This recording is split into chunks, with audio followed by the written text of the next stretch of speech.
Dear Congressman Weller, welcome to the AAB College. Të gjithë ju mirë se ardhët në takimin e sotëm. Në shenjë respekti ndaj musafirit që e kemi, këtë takim do ta mbajmë në gjuhën angleze. So let me just give a short introduction on our honorable guest, former Congressman Jerry Weller. Congressman Weller was born on July the 7th, 1957 in Strathmore, Illinois, and is an American politician who was a Republican member of the U.S. House of Representatives, representing Illinois' 11th Congressional District. As of 2015, Congressman Weller is the managing principal of New World Group Public Affairs, a lobbying group with offices in Washington, D.C., Florida, and Guatemala. He was also a global development officer for an IPTV company called VIPTV.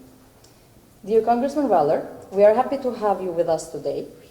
And because we do not want to waste your time, first let me invite our rector to take the floor. Rector Damian, the floor is yours.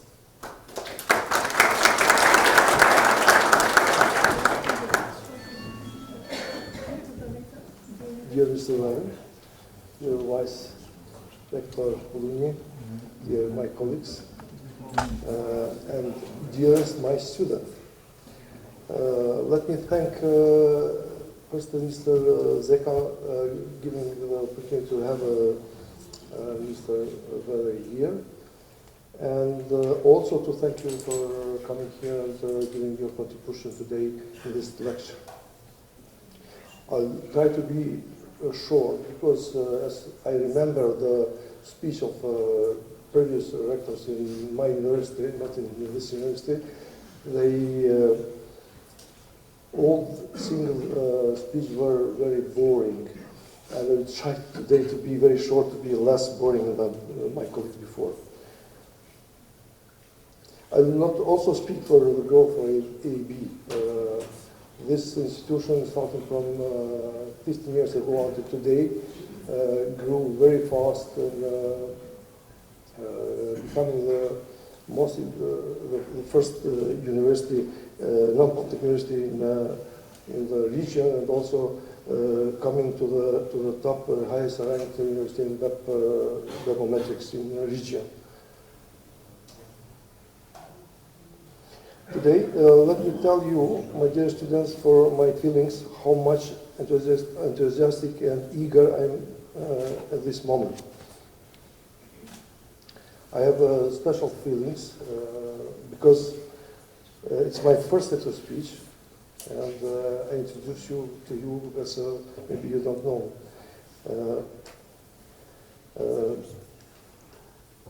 It is not because of that today's speech is dedicated to a special person coming from special country, Jerry Weller from USA, a country that protected us in 1999 from humanitarian catastrophe, a country well known for economic development, and above all, a country considered as a temple of the world democracy. And now we are honored to listen to Mr. Gerald lecture about current political development in USA as an active contributor in politician of USA. My dear students, take the opportunity to ask Mr. Weller whatever you want, but please don't ask him neither for travel, how to travel in USA to take the visa. Please don't ask him for working visa in USA. Ask him how to build the land of dream in Kosovo, how to make Kosovo a country, or dreams reflecting to the political, social, and economic movements in USA. And beyond, God bless America, God bless Kosovo, God bless American-Kosovo friendship. Thank you, Mr. Weller.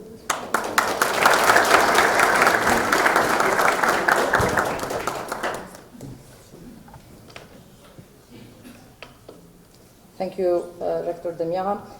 Honorable Congressman Weller, we all agree that politics is conflictual, political process matters, and politics is everywhere. According to this question, that other questions that might pose are, what does politics reflect? And then, is politics explainable? Can political outcomes be understood in terms of decisions made by individuals? So I will give you the floor and hope that you will have nice time with our students. Please.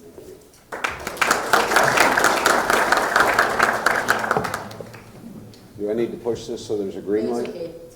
As long as the light's on, it works. Good morning.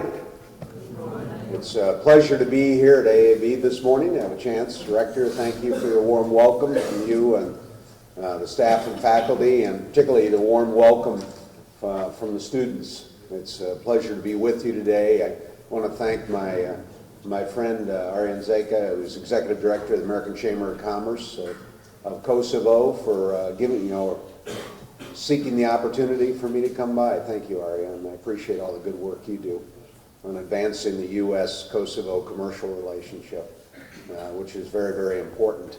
You know, as I was thinking as I came over today, I've got a group of students who are well-informed, they're well-educated, and of course I assume they have strong opinions. I know I did when I was at the University of Illinois a long, long time ago.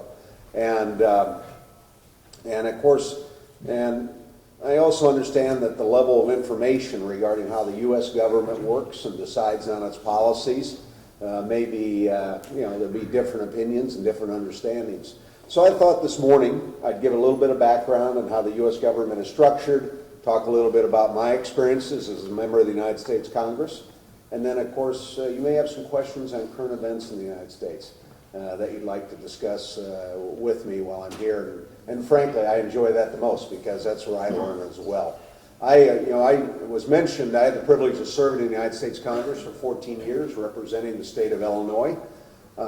You're familiar with Chicago. There's a large Kosovo and Albanian community in Chicago. I was acquainted with many of them while I served in Congress, and continue to be friends and business partners. And so I, of course, had that opportunity. But I represented a part of the city of Chicago. I represented the south suburban area, which was an older industrial area. Kind of a rust belt was the term we would use. Steel, auto, other Caterpillar made a lot of bulldozers, for example, in the district I represented. Then had a large agricultural area. So I represented a very, very diverse district while in the Congress. And before that, I served in the state legislature, the state assembly. While in Congress, I represented 700,000 people. In the General Assembly in Illinois, I represented 100,000 people. So many of the concerns were the same, although the legislative district, when I was at the state level, was more rural. And then, of course, when I was elected to Congress, my district was predominantly urban and suburban. And, of course, as you know, communities are different. They have different priorities and of course, seek different items on the agenda. So it was a learning experience for me while I was representing in Congress, learning about the communities and doing my best to represent them. But I started out in politics as a volunteer, volunteering in a political campaign back in 1976 when I was a freshman at the University of Illinois. And a young man by the name of Tom Corcoran, who was about 33 years old, was running for Congress. And I volunteered in Tom Corcoran's campaign. And he won. So the day after the election, and back then, it was before the internet, before the fax machine, we had, everybody was in the phone book. So I called up Tom Corcoran at home the day after the election and said, Tom, congratulations. You won the election. By the way, if you remember me, I was a guy, I helped you in this parade, I helped you in this event, I was at this activities, and I want to be your first intern in your congressional office. Well, lo and behold, he wasn't offended. He was actually, I guess, impressed enough. He gave me the opportunity to be his first intern. And that really began, for me, my political career. And of course, I was active while in college in Republican politics, and then served in the Reagan administration under President Reagan as an aide to the Secretary of Agriculture. And I started out kind of as his body man I carried his coat, I carried his briefcase. He was a marathon runner, so I was in great shape. I ran every day, about 8 to 10 miles with him every day. And I eventually did more media and congressional affairs. And after about 4.5 years, I went back to the Illinois farm that I grew up on and ran for the state legislature. And I was challenged in the primary by the leader of the old guard, the old leaders in the Republican Party. And the gentleman, I was 26 when I announced for the state legislature, and the person I was running against was 63. So my slogan was vigorous new leadership. I went out and out-hustled him, and I won 2-1, winning 2/3 of the vote. And once I won that and was elected in the general election to the General Assembly, a longtime political leader, a longtime Republican Party chairman, who had elected a World War II veteran and hero, governor of Illinois, back in the 1950s. He told me something I felt was very, very important. And that was, he said, now that you're elected, go and make friends. Make friends amongst the Democrats, make friends amongst the Republicans. Because over your career and over your time that you're a legislator, you're going to need those friends.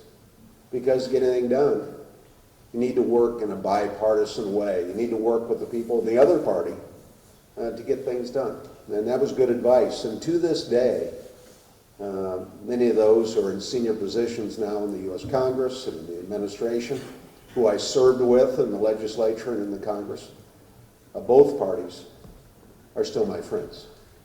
And for me, that was very useful and foresightful suggestion and information. You know, the government of the United States is, as you know, for your textbooks, and I may be repeating a few things, but our system, as it was developed by our founders, was designed to foster compromise.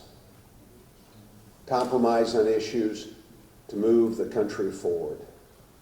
And as you look at our Constitution, when it was written in 1787, our founders and those who participated in the Constitutional Convention then, founding our nation, which was then and continues to be today to be an incredible experiment. These founders wanted to ensure that the new government would foster compromise, would foster an equal balance between big states and small. And as you know, those of you who have been in the United States or looked at our map, or looked at our populations, the state of New York is much bigger than the state of Delaware. New York has around 23 members of Congress representing it because it's based on population. Delaware has 1. But when our nation was founded, they were each one of the 13 original states, the 13 formal colonies. So the challenge for our founders at that time was how to bring about a balance that forms the United States of America and causes everyone to want to participate, but to feel that they're being treated equally. So when they designed the government of the United States, they kept that in mind. And so our nation, which has a federal system, which means a division of powers between the national government and the state government, as well as being a republic, divides up the powers between the states, our 50 states, now 50, it was 13 then, as well as giving national responsibilities, where the national government is responsible for our defense, and of course over in common interests amongst all the states, particularly international commerce, whereas the states are given the powers to administer their own affairs, including how they conduct elections. You know, some parties nominate their candidates in caucuses or in conventions or have a primary election process. That's decided, each state does it differently. States also decide, you know, how their schools will operate. And of course their universities as well. So that is powers, how they're divided under our federal system. And we, of course, have 3 co-equal branches. We have the executive, we have the legislative, and we have the judicial. If you ever look at the dollar bill, on the back of it, you see that pyramid. And that pyramid represents the balance of powers. And when Pierre L'Enfant designed Washington, D.C., he designed the city of Washington to reflect that as well. That's why the Capitol and the White House are on different locations. And if you've been to Washington, D.C., where the Jefferson Memorial is today, that's where he intended the Supreme Court to be located. Unfortunately, they built it across the street from the Capitol, but his intent was, under that design, you'd have a triangle reflecting the balance of powers between our executive, legislative, and judiciary. Our legislative branch is divided between Congress, which has a House and a Senate. Our founders intended the House to be the most reflective and the most responsive to the people. And so every 2 years, the entire House of 435 members is up for election. Abraham Lincoln, for me, one of our greatest presidents, if not the most important and greatest president, he served one term in the House. Later on, won to become President of the United States. So we had that every 2 years, have that. And the only way you can serve in the House of Representatives is to be elected. And the House operates by majority rules. You know, there's 435 members, so if 218 members of the U.S. House vote for a new law, that's a majority. Now, the Senate has a similar role, but different. In the Senate, there's 2 senators for each state. And that's part of the compromise of our founders when they wrote our Constitution, because they decided the House, by reflecting the immediate people's will, that seats in the House of Representatives would be allocated by population. Today, there's about 700,000 to 800,000 people per congressional seat in our U.S. Congress. Well, the state of Delaware has 1 member of the U.S. House. Illinois, my home state, has 18. And every 10 years, we have a national census, and after that census, under the Constitution, the seats are allocated. And so our Sun Belt states, our southern states, are the ones that are growing, and the northern states are not growing so quickly. So Illinois tends every 10 years to lose a seat in the House of Representatives, whereas states like Florida and Arizona gain additional seats. So in the U.S. Senate, as part of the compromise, there were 2 senators allocated for each state. And under the original Constitution, our senators were elected by the state legislature. About a century later, there was a constitutional amendment passed which provided for the direct election of U.S. senators. But what's really uniquely different about the U.S. Senate is you can be appointed to the Senate. If there's a vacancy, someone resigns, someone passes away, the office is vacated, typically the governor of each state will appoint someone to serve that term until it expires, and then that person may run for that seat in the next election.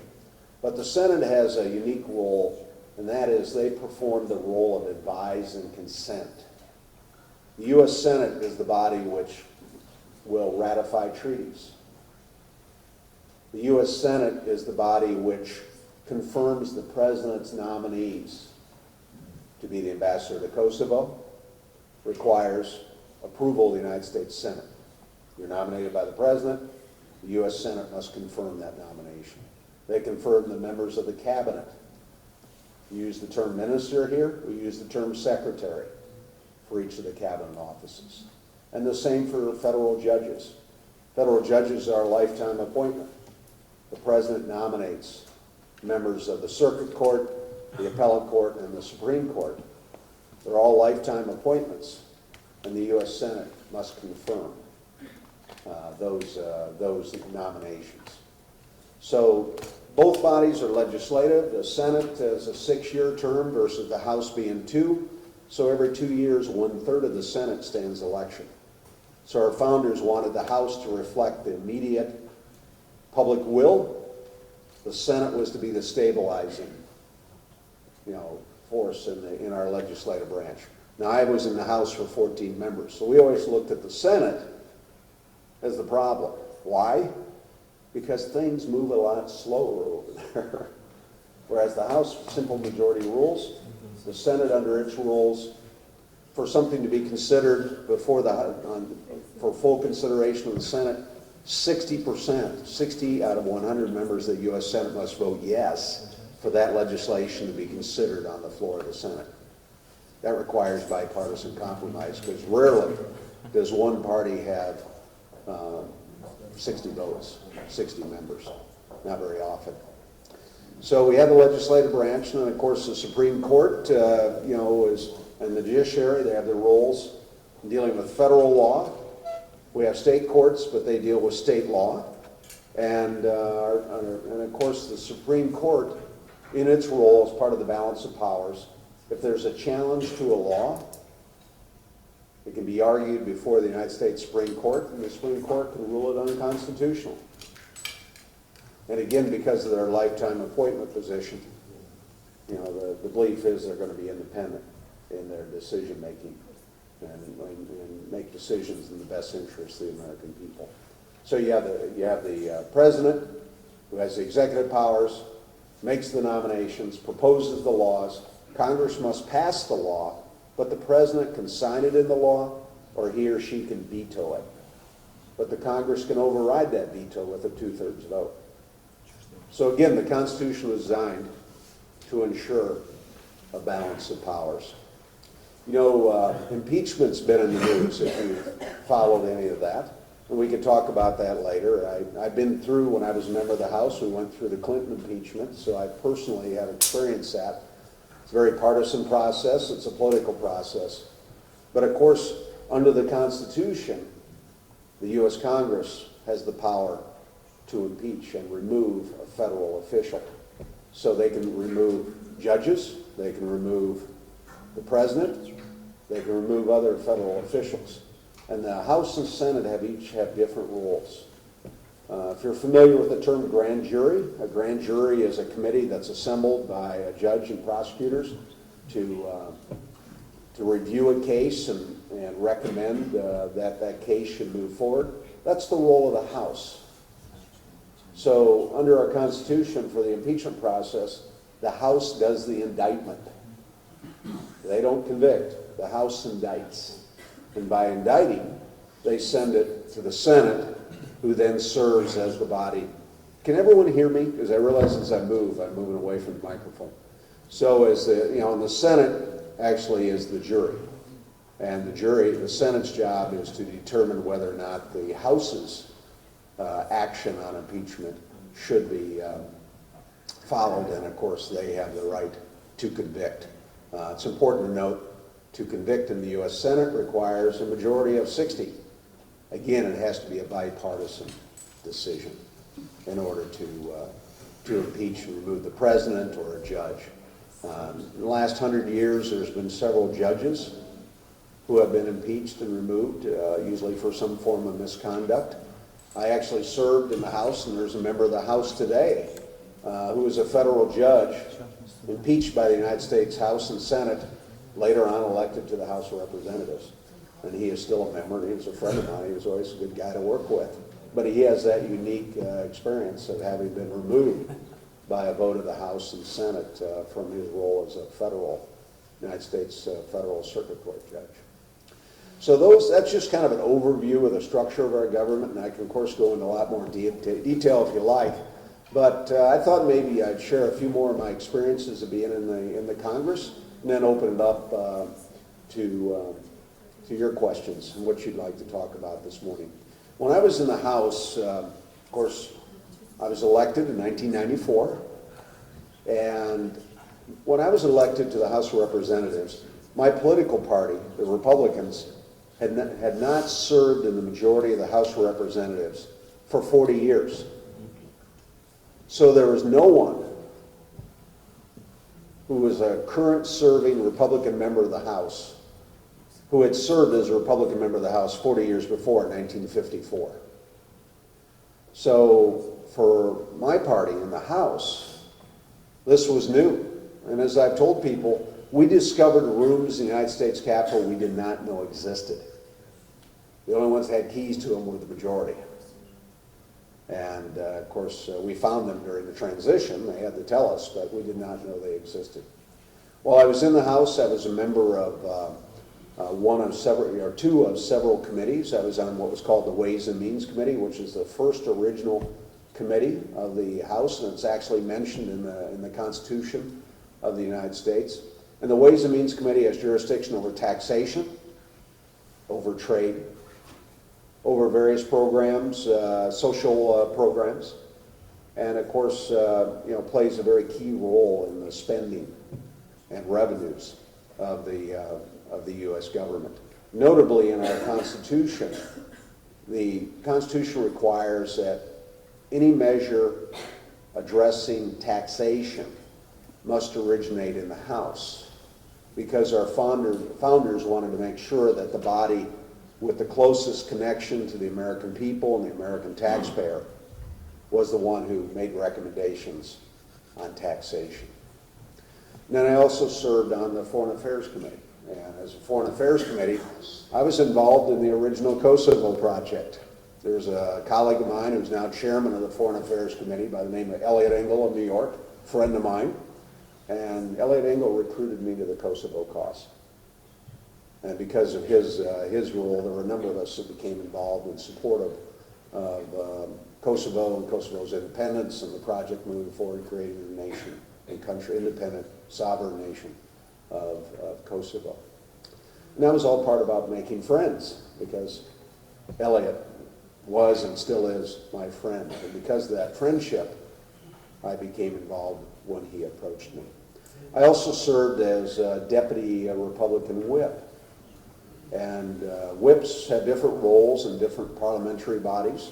But in the whips in the U.S. House, both the Democrat and Republican whips, are the eyes and ears of the caucus, particularly of the leadership. If you're in the majority, you're the eyes and ears of the speaker. If you're in the minority, you're the eyes and ears of the minority leader. And as a whip, I noted that within about 10 days of being in the House, I never sat down in a seat again. And if you've ever seen C-SPAN or an image of the U.S. House of Representatives, there's no assigned seats. So members of Congress can sit anywhere. Republicans can sit on Democrat sides, and Democrats can sit on the Republican side. When there's formal ceremonies like the State of the Union or an international guest who's addressing a joint session of Congress, there's certain places that the leadership of both parties sit, but everybody else sits anywhere they can find a seat. And in the old days we had desks, but today there are just seats. But as the whip, I was constantly moving around the floor, looking for someone to talk to. There were certain members of the House who I wanted to ensure were going to vote the right way, that they were going to vote yes on legislation we needed to pass. And over time you find there's certain members that may not necessarily be always part of the team, so you've got to motivate them and cajole them to ensure that they vote properly, and sometimes they hide, and you also know where to find them during that process. So I was either working as part of the eyes and ears for my political party's caucus, or I was actually working on my own projects and my own legislation, where I'd be looking for Republicans and Democrats to ask them to support my legislation, a committee chair to help advance my legislation through the process. So I served again for 14 years, and it was an incredible experience. And I chose to retire in 2008. And people ask, why did you retire in 2008? Well, I was a Republican representing a district that was intended to be represented by a Democrat. And my U.S. Senator, who I served with and worked with in a lot of things, was running for president, a guy by the name of Barack Obama. And I thought, you know, I see this wave coming. He's a popular guy, and I'd prefer to win my last election. So I chose not to run in 2008, and frankly, because of the Obama wave that went through his home state in Illinois that year, Republicans lost pretty much everything, all the way down to the courthouse, the local level in our district. So for me, I won my last election, and of course now I'm out, and I've been in private business and serve as an advocate, lobby for various causes. I'm very active on trade issues. I represent the Humane Society of the United States, which is cares about all God's creatures, great and small, animal protections. And I look out for Puerto Rico and a number of other causes, including saving the last remaining rainforest in Central America. So it's a pleasure to be here. Why don't I open it up at this time to your questions and how best I can try and answer them. You want me to stay up here, Professor, or should I sit there? Okay. Well, I know there's the other microphone, so I'm happy to stay there. But you want to come up if you have some questions you want to start with? Okay.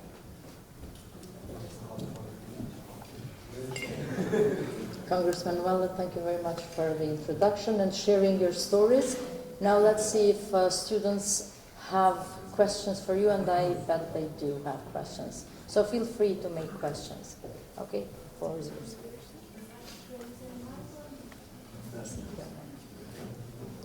Hello, my name is Vasar Tucci. I'm a public administration student.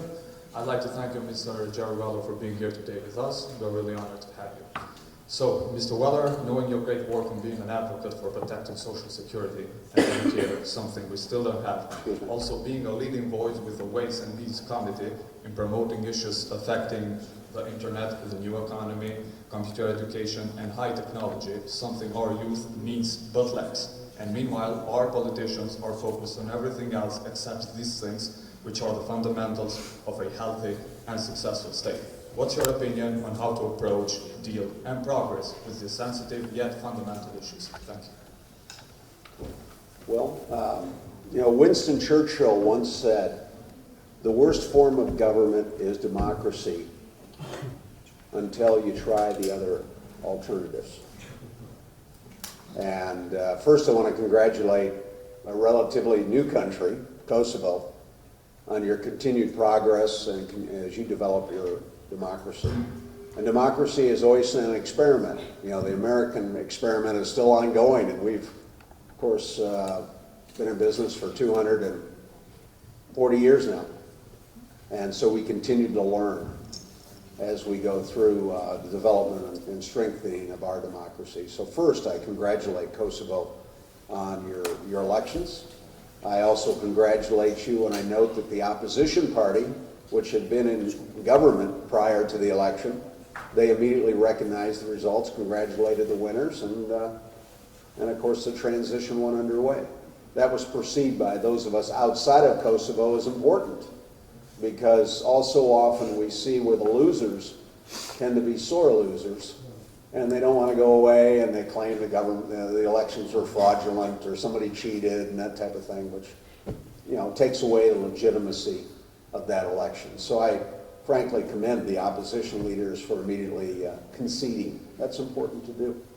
That shows maturity is occurring here. I also congratulate Prime Minister Kurti and of course his coalition government for being formed. They're in place now in the past week. That's continued progress. And I believe they have some real opportunities. And I really believe that as I travel throughout Kosovo, as I talk to young people, what's the greatest question we all have? What is the economic opportunity? At least that's the question I'm asked. I'm a young person, I'm bettering myself, I'm getting better educated, I have this capacity, I have these skills. And so really, every government, whether it's the United States or Kosovo, should always be working to foster an economic environment that provides the kind of certainty where investors will invest and create jobs, and that the young people and the workers in this country have the opportunity to be employed, provide for their families and their children, and have a future. So I would encourage that your new government move forward with an economic agenda that will continue to attract continued investment in the economy of Kosovo, create new jobs. I'm a strong advocate of trade. And while I'm here this week, I'm talking about the importance of expanding the U.S.-Kosovo trading relationship. And we have something called the General Systems of Preferences, GSP is the term. And Kosovo has a favored status with the United States. So there's 2,500 products that can be produced here in Kosovo, which can be exported to the United States duty-free, which means with no tariffs. problem with that program is it expires every 2 or 3 years, and it has to be reauthorized, has to be passed again into law by the U.S. Congress. So that creates some uncertainty for investors because they're going to invest millions of euros in developing an assembly plant. They want to know that for the foreseeable future, particularly at least for 10 years, they have a sense of certainty for their investment. That's going to be important. So I think one of the areas where we should be all working together with the government of Kosovo and the government of the United States, particularly our Congress, is to create a long-term period of time for the tariff treatment of products made in Kosovo. If you have a 10-year window where you know it's going to be duty-free for that period of 10 years for apparel, for blue jeans and shirts, that's going to attract companies that want to make blue jeans and shirts because they know if they produce them in Kosovo, they'll be able to export them to the U.S. market where they buy lots of blue jeans and shirts, and there won't be any tariffs on them. So I would, again, encourage the new government to really be focused on economic growth.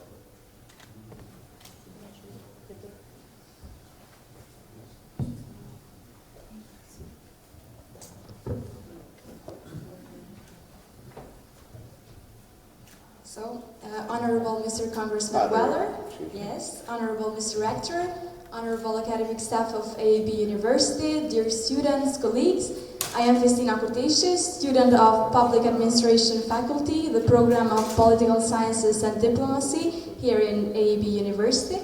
I would like to thank you a lot for this great lecture. I really learned a lot from it, and I'm so thankful.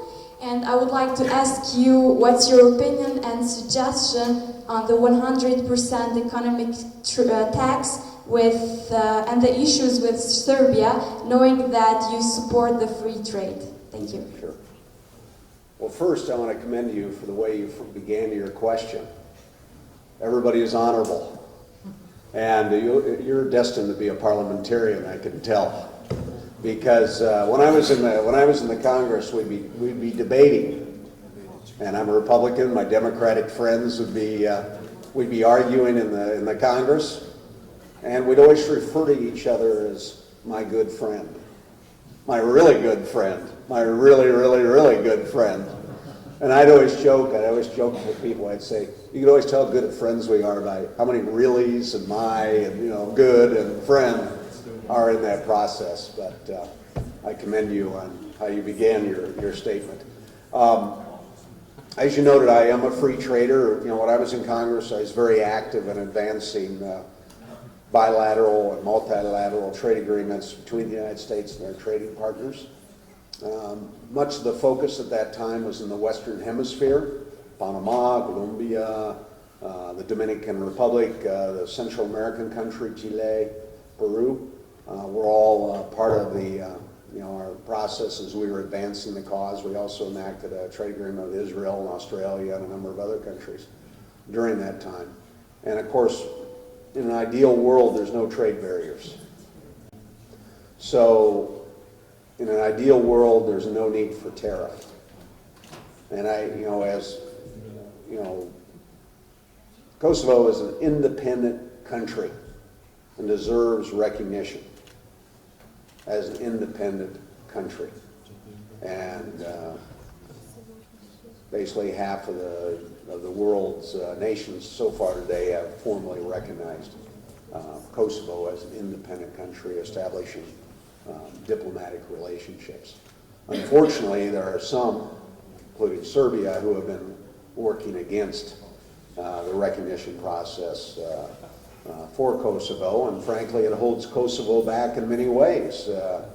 Their ability to do that, particularly economically, because it creates a little less certainty for international companies looking to invest, because the political question remains because of what Serbia has done in that process. I really believe, number one, it's in Serbia's best interest to recognize Kosovo and move forward. I think it's in their best interest for the two nations to have a friendly relationship and to increase what I call their economic integration. And the ultimate goal here should be full integration of the two economies so that there's free trade moving back and forth. Products produced in Kosovo have the same treatment when they enter the market in Serbia as Serbian products entering Kosovo. That's the goal, and that's the way it should be, and I believe that's what we should be working towards. I'm a legislator, and I always believed that I was kind of a guy that always wanted to reach the middle. Let's see what we can get done, and there's a compromise in this process. Ambassador Grinnell has been named as President Trump's personal emissary here. He's been here. And recently when he was here, his message was all about economic growth and increasing the opportunity. And because of his personal intervention, we now have the reestablished air link between Belgrade and Pristina. There's moving forward on improving the highway access, potentially a railroad. Those are all positive steps. The bottom line is to achieve good economic growth in the Balkan region, we really need to see full integration of the economies, and that requires equal access to each other's markets.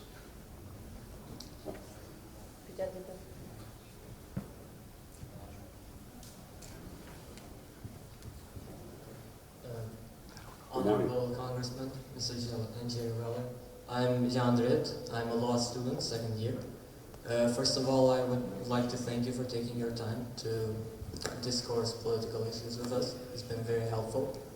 My question to you is actually in regard to the 2021 fiscal year budget proposal by the President of the United States, namely the tax cuts to environmental activity, social security, medical care, even cutting funds to the CDC in times of a pandemic, instead focusing on increasing budget towards national security,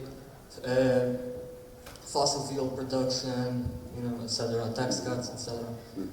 I would like to know your opinion on the proposal of the President for the budget of the fiscal year 2021, and whether you think it would benefit the citizens of the United States, or whether it would harm them.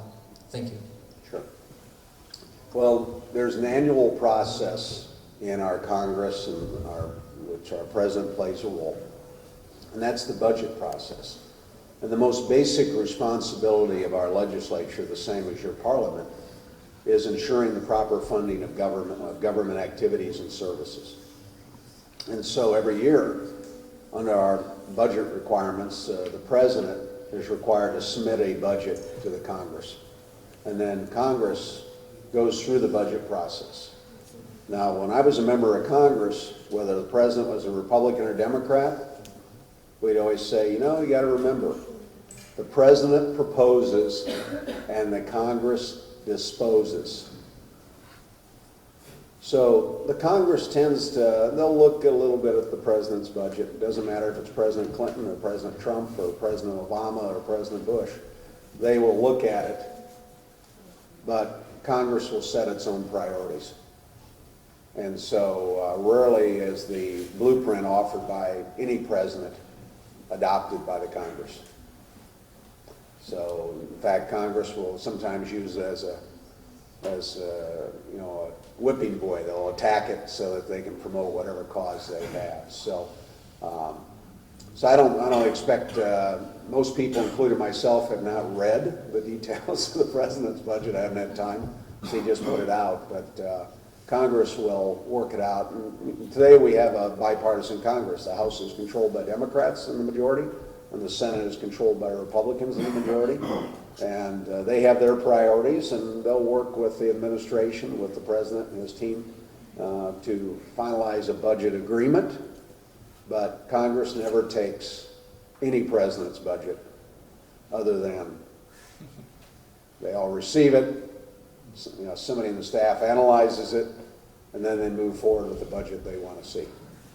And then, of course, again, it has to be a compromise, because the House and Senate must adopt the same process. One thing that's important to point out, when something becomes law in the United States, both branches of the Congress must pass it, approve it, with a majority vote. So, and if they each pass a different, legislation is different, so in the budget, the budgets, the fine print of the budgets are different, they have to go to what's called a conference committee, and the House and Senate conferees work out the differences. Then that conference report goes back to the House and Senate, and it's adopted by the Congress and sent to the President. Of course, Congress hopes the President will sign it into law. The President can veto it, send it back. When I was in my first term in Congress, we sent several balanced budgets to President Clinton, and he vetoed them. So we had to work through a process where the Congress, which was controlled by the Republicans, needed to come to a compromise with the Democratic President as part of that process. A contributor? Okay, we have one more here. Hi, Ernest Rustica, Public Administration, Program Political Science and Diplomacy. I wanted to ask you, on your professional point of view, what do you think Kosovo lacks in terms of politics, and what do you think we have to, or politicians have to do in progress to develop our country? Well, I'm here in a diplomatic role, so I'm never going to criticize, as you understand. I think you've got a lot of very talented people in politics. And there's a lot of talented young men and women in this room who may be in politics someday. So I encourage you to be involved and to become involved at every level, whether it's city government or at the national government. Become involved as a candidate or a volunteer, or be involved in programs, maybe be a minister someday, or if you're in international studies, be a diplomat someday. So that's the important part, is to participate in the process. You have a new prime minister who's always been in the opposition. So now that has the job of governing, that's different. And I know I certainly saw that when I was in Congress. It's always easier to be in opposition because it's easy to criticize, it's easy to point out the faults of those who are in charge. And once you're in charge and you're the government, the buck stops here, as we say. You're responsible for delivering services, delivering decisions, making decisions that benefit the people of the country you serve. Again, the new Prime Minister and his team are very talented people. So I think we all have high hopes. And we certainly want to be helpful and supportive to them. And I personally encourage that a real focus be economic. Because, a growing economy creates jobs. A growing economy creates tax revenue. A growing economy makes your country more attractive as a place to live, work, and do business. So I always encourage, I will continue to encourage your government to really focus on an economic agenda that attracts investment and brings new jobs and opportunity for the people of the country. All right.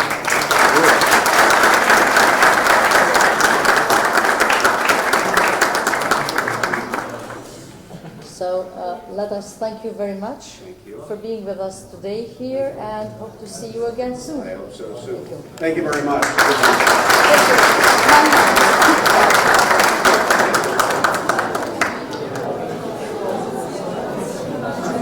That's good. Yeah, they wanted to ask you about the budget of my son, by the way. Which one?